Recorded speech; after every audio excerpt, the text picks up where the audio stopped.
Hello, my little meteorites. This is Marky D's guide to evaluation B.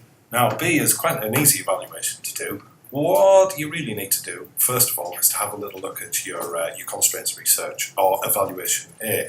And you need to just refresh your memory as to what the legal constraints and the press complaints constraints and the ethical constraints were that you worked under. Once you've done that, you're then able to go through the grids. Here's what the grid looks like. Okay, so you can get your grid up by going to the Moodle and having a look at the 31st of March, and this is Evaluation B grid. Here it is here, and it looks like this. Haha! Okay, so there's three sections to it. The first section is we've got to look at how the following constraints here, the legal constraints, affected your product. The next section is how the press complaints codes that you located in Evaluation A affects your product. The last section is how your client affected the ethical direction of your product. Okay, so firstly I'm just going to go through the legal areas. So, libel. Okay, libel, remember, is when you're saying something about people that is untrue, that causes them their public reputation to be damaged. So what you might say in this is, well, as a result of you knowing about libel, that you didn't cover any stories to do with celebrities, that you got information regarding your interviewees from an authentic source such as the BBC and not from things like Wikipedia. Okay?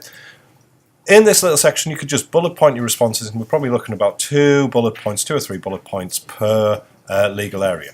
So trespass, remember that if you're photographing stuff, you're not allowed to trespass on private property. What you might say in there is, well, as a result of that, I took most of my pictures from in the photo studio, and that if I did go outside, I made sure that I kept to a public place, or that I, what you might also say is that you not only kept to a public place, but if you did go on a private land, that you got prior permission from the owners of that land.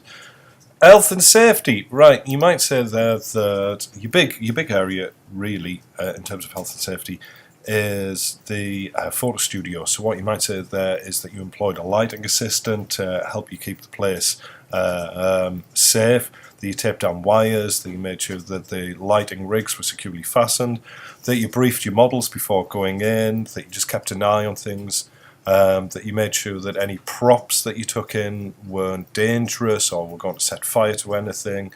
You should probably make a big deal of this one.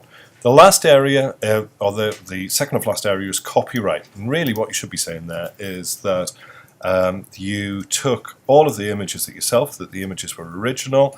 If you did go for any secondary images, then you might say that actually you got the secondary images from royalty-free archives. And if you did infringe copyright, then what you should say is that you actually wrote to the owners of the photographs that you used in order to get permission to use the photographs. This is very easy, people. The last one is working with teenagers. What you really need to say there is that that you made sure that you didn't work with anybody who was under the age of 16, and that you restricted the amount of time that you worked with models, and that you made sure, as a result of working with teenagers, that that you made sure that they were looked after very carefully in the studio. So that really is the legal constraints. Really easy section, that.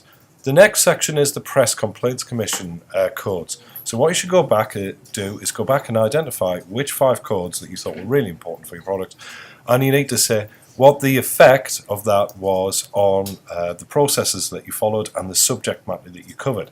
So for instance, you might turn around and say, well, one of the most important codes that that applied to my product was the accuracy code. So there you might kind of say, as a result of that, I made sure that I double checked my sources, that I only used factual websites or factual research or incredibly accurate research to inform my product. And you might want to give me an example of that there. Key codes that I will be covering here are accuracy, discrimination, privacy, and working with children as well. So that area should be very easy for you to generate some information, really. The last area that you need to cover in this evaluation B is the effect that your client had upon your product. Okay, so remember your client was the Northern Echo, and remember that the Northern Echo, and you should know a lot about this, do things like they champion the Northeast.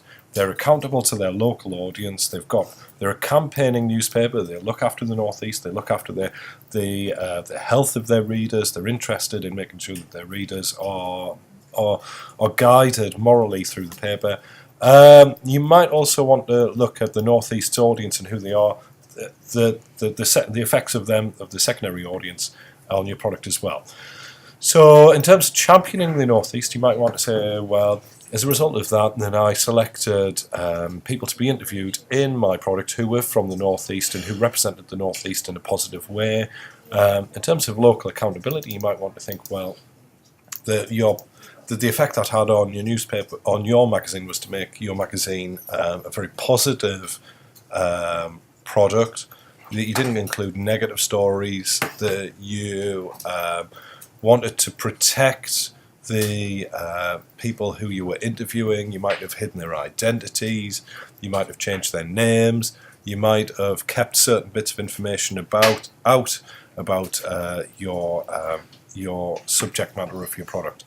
In terms of your campaigning ethos, you might kind of say there that you had some health articles in there, that you were trying to bring your audience's attention to something that was important, to a moral issue, that you might want to make your audience more interesting people through DIY articles or what have you.